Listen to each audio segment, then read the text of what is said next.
Going to be talking exclusively about Tee Higgins here on today's show. So let me know in the comments section, would you consider trading Tee Higgins? Type Y for yes or N for no. As you can see, it got considered there in all caps, not necessarily meaning you would trade him, but is that something you would ponder? Would you field phone calls from the rest of the league? Let me know in the comments of today's video.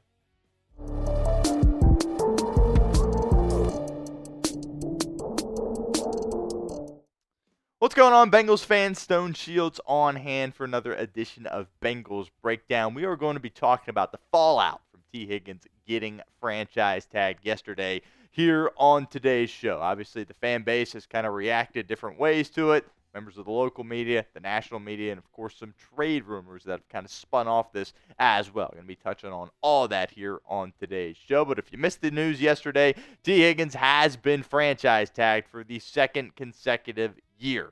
And out of all the guys that were tagged last year, he was the only guy that was not able to reach a long-term contract agreement with his team. It looks like the Bengals are kind of headed down that path again, but the optimism at this point is that Cincinnati will be able to reach a long-term agreement with Tee Higgins. Now, NFL free agency begins next week. In a perfect world, Cincinnati would like to know their financial situation before free agency. If they're able to reach a long-term deal with Tee Higgins, that would save them against the cap and give them some more money to spend in free agency, defensive side of the football, and the interior of the offensive line as well. But look, I would be surprised if they're able to get something done before next week. That's just not typically how Cincinnati operates as an organization. For whatever reason, it takes them a bit longer to get things accomplished. Keep in mind, they tagged him a day earlier than they really needed to. They tagged him early last year as well, but the deadline is today. Here on Tuesday, they opted to do it Monday, which a lot of people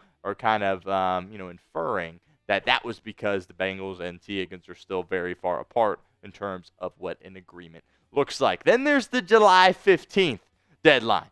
If nothing gets done before then, he's locked into the franchise tag, right? It was trending towards that last year with Tee Higgins. Then ultimately he said, you know what, screw it, I'm just going to sign this.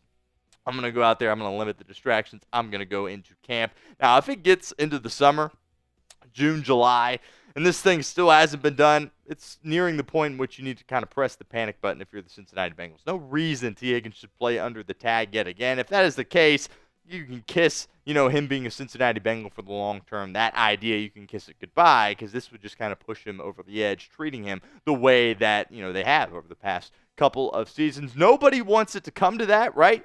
This is just kind of another move that buys time for the Cincinnati Bengals organization, something that for whatever reason they desperately need in order to get these long-term agreements done. I don't know if it's because they have limited guys in their front office, period, or what the case may be, but Cincinnati likes to draw things out. Appears to be going down that road once again here with Tee Higgins. Now, Duke Tobin does remain optimistic that this gets done. If you haven't watched our video yesterday, I encourage you guys to do that. We played a clip of Duke Tobin from the NFL Combine talking about wanting to extend Tee Higgins. And at this point, the Bengals are not fielding any offers when it comes to possibly trading Tee Higgins. And I would say this in regards to the presser from Duke Tobin, and then we'll kind of get into some trade rumors in a little bit here. One thing that comes to mind when you're talking about the press conference, right? I think the fan base, after Duke Tobin made those comments, myself included, was like, oh my gosh, this is perfect. This is everything that we wanted to hear. Duke Tobin went out there and said it. Then quickly after that, Higgins posts that cap emoji, right, on Twitter, and you're kind of like, there's some, friction here between Higgins and the Cincinnati Bengals. Then reports come out from Diana Rousini that the Chase deal with the Cincinnati Bengals is also far off. Then you get him tagged early, and then you get the cryptic post from Jamar Chase yesterday on social media, kind of with the picture of Joe Burrow with the quizzical look on his face, kind of sitting there basically saying what's going on between Cincinnati and Tee Higgins. So things started really trending in the right direction at the NFL Combine, and since then I would say things have kind of been going in the wrong direction. Now, as I mentioned, if you clicked on this video, you're probably interested in some Tee Higgins trade rumors, which we will get to here on today's show. So stick around for that. But first, the pinned comment of today's video. Do you believe Duke Tobin when he makes those comments? Again, check out yesterday's video if you have not done so. We had a full clip. All the clips are on my Twitter as well. I'm just asking you, do you believe Duke Tobin when he speaks? Not necessarily do you believe in him to, run the Cincinnati Bengals. Just do you believe what he is saying? Scale it for me in the comments section. 1 on the low end, 10 on the high end. If that ad comes here on YouTube, totally fine. Take advantage of it. Get down in the comments. Let us know what you think. All right, so let's talk trade here. Adam Schefter of ESPN reports that people around the NFL think the Bengals could potentially trade Tee Higgins, which, by the way, before we get into this quote, I completely disagree with that. Cincinnati at this point has no interest in trading Tee Higgins. They want him to be a Cincinnati Bengal. But here's what Adam Schefter had to say on ESPN. He said there are people across the league who believe that this would wind up being a tag and trade. Now, we don't know whether that will happen, but I can tell you there are people who believe that a tag and trade is possible here with Tee Higgins, despite the fact that the Bengals have said their intent is to sign him to a long-term deal. Now, look, Cincinnati's going to get calls, right, as they should. Every team, really, that isn't loaded at the wide receiver position, really only a couple of teams come to mind, Eagles certainly one of them. Most teams should be calling Cincinnati, just kind of scouting it out, saying, hey, what would it take to get Tee Higgins on our football team? Keep in mind, this is a guy that if he were to hit the open market, he would be one of the most coveted free agents in recent memory. Now, Cincinnati obviously placing the tag on him. He's not going to hit the open market. But regardless, this would have been a massive deal if Tee Higgins was ultimately becoming a free agent. Now, Bleacher Report put out a couple of teams that could be potential landing spots for Tee Higgins. Buffalo, Jacksonville, New England, Pittsburgh. Hate to see that up on there, but that's just kind of the reality of the situation. Think about what he could do in Buffalo with Josh Allen. Absolutely. I think you could take them over the top, perhaps win a Super Bowl, perhaps help them get by Kansas City. Obviously, with Jacksonville, that's really intriguing, right? Because you have the connection with Trevor Lawrence. The two obviously won a national title in college. And, the Jaguars appear to have a wide receiver one on the rise in Brian Thomas Jr. Ironically, went to LSU as well. He could go pair with him. New England, by the way, Bleacher Report had them listed, but we reported at the NFL Combine that the Patriots are kind of out on Tee Higgins. Vrabel and company, they're focusing on the trenches there. And then you got Pittsburgh, who anytime a receiver is rumored to be potentially leaving a team, Pittsburgh seemingly gets linked to them. But the way I look at this is this. There's only one way in which Cincinnati would to deal Tee Higgins, and that is if a team signs him to an offer sheet. And what's this mean? We've explained this a little bit here on Bengals Breakdown, but the Bengals would get 2 first-round picks from a team if they decline to match the contract. And look, nobody's going to give up 2 first-round picks for Tee Higgins. But if somebody out there would, I think this is the only situation in which you sit there and go, oh, I might actually consider that. If you're the Cincinnati Bengals. By the way, all football people, all NFL people, all front office people, they would do it in a heartbeat, right? 2 first-round picks for a wide receiver, you would absolutely do that. Now, nothing has come out of Cincinnati about there being trade interest, right? This isn't something where Cincinnati's going out there saying, yep, we're fielding calls for Tee Higgins. No, everything that has come out of Cincinnati is we want Higgins to stay here. We are working towards finding a way to make that happen. So until the Bengals come out and say that, hey, we're looking for a trade, I don't think there's anything to worry about if you're a Cincinnati Bengals fan. I just do not see that happening here at this point. Now, Chad Johnson, Bengals legend, somebody, of course, that is on the Ring of Honor for Cincinnati at Paycor Stadium, he sounded off on ESPN about Higgins receiving the franchise tag, and we will touch on that around the corner. But first, a shout-out to our friends over at Fanatics. I want to let you guys know that Bengals Sideline hats are out, and they are available right now. Visit that link that you see there at the bottom of your screen, chatsports.com/Bengals Sideline. By the way, that link will be in the comment section and the description of today's video. I've got a few of these myself. Love rocking them, right? It's the off season, obviously, but it doesn't mean you can't rock some Cincinnati Bengals swag. Got some incredible hats up there, courtesy of our friends over at Fanatics. Click on that link, chatsports.com/Bengals Sideline.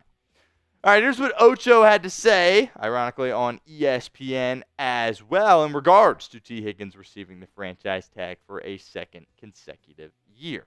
It's disrespectful. All it's saying is the first year you tag me, okay, you want me to bet on myself, see if I can repeat, and do it again the second time you tag me. It's like, let me start that over. It's like when you like a girl you're interested in and she put you in the friend zone. I love Tee Higgins. I love the Bengals. I love the organization. But if you don't value him long term, why even play this game? Let him go. Let him walk. Now, another opportunity here for you guys to get involved with our show here at Bengals Breakdown. Are the Bengals disrespecting Tee Higgins? We'll kind of get into how much he's made here with the, getting the franchise tag here around the corner. A lot of people kind of disagree on this. So let me know in the comments. Are the Bengals disrespecting Tee Higgins? Type A for yes or B for no. So Chad makes some good points, I think. Now, ultimately, for whatever reason, Cincinnati takes way too long to get stuff done, as I mentioned at the top of the show, and that is kind of what the situation that they find themselves in here again with Tee Higgins. But Chad also understands that, it is a business here in the National Football League, and they have to work through some things. And the best thing for their organization right now is to tag him. It would be silly to absolutely let him walk for nothing. No organization would do that. Chad, of course, is looking out for his guy, Tee Higgins, when he says that. But overall, there's definitely some frustration. I think if you are somebody that supports the Bengals and somebody that supports Tee Higgins and just wondering why we are back in this situation again, especially after the year that Tee Higgins had in 2024. Now, Spotrac put together some numbers here, kind of getting back to our weigh-in that we just asked you guys. These are what the wide receiver cash earnings are for 2024 and 2025. All wide receivers in the National Football League. Who cracks the top 10? Tee Higgins. All right, so let's all pump the brakes a little bit. It's not like this guy's out at McDonald's making minimum wage. No, he's reeling in $47.9 million over the past 2 years, and is a top 8 paid wide receiver in the National Football League throughout the course of that time. So obviously Tee Higgins is looking for that long-term security. Wants to latch on to an organization, not just be on a year-in, year-out basis when it comes to his deal. I get that, but he has been paid handsomely over these past 2 years. And when I say past 2, assuming that, he would be playing under the franchise tag here in 2025 and making a lot of money in the process. Brought this graphic up the other day as well. Just kind of want to get a feel for what the highest paid wide receivers are making on a per-year basis. Tee Higgins is going to be looking to probably crack that $30 million a year range at that wide receiver spot. So that's probably kind of the ballpark. And then Cincinnati's also going to have to pair that with Ja'Marr Chase, who's going to be taking that number 1 spot away from Justin Jefferson. Now, Duke Tobin, of note, did say at his Combine press conference that they're kind of working parallel when it comes to Chase's deal and when it comes to Higgins' deal as well, because they both share the same agent. Rocky Arsenault, Caitlin Aoki are now working with both players. So kind of an interesting negotiation there, because both are kind of trying to get done at the same time. But I do remain confident that Tee Higgins is probably the priority over Ja'Marr Chase, just because of the way his contract works and with the franchise tag, trying to get that done as soon as possible. Whereas Jamar's deal is kind of a little bit more straightforward, I would say, because he's going to break the bank and become the highest paid non-quarterback in the National Football League, in the history of the league as well. Make sure you guys hit that sub button if you have not done so already. YouTube.com/BengalsTV. We will be here all off-season long, detailing free agency and, of course, the respective sagas surrounding Tee Higgins and Ja'Marr Chase. Don't miss out. Hit that sub button right now.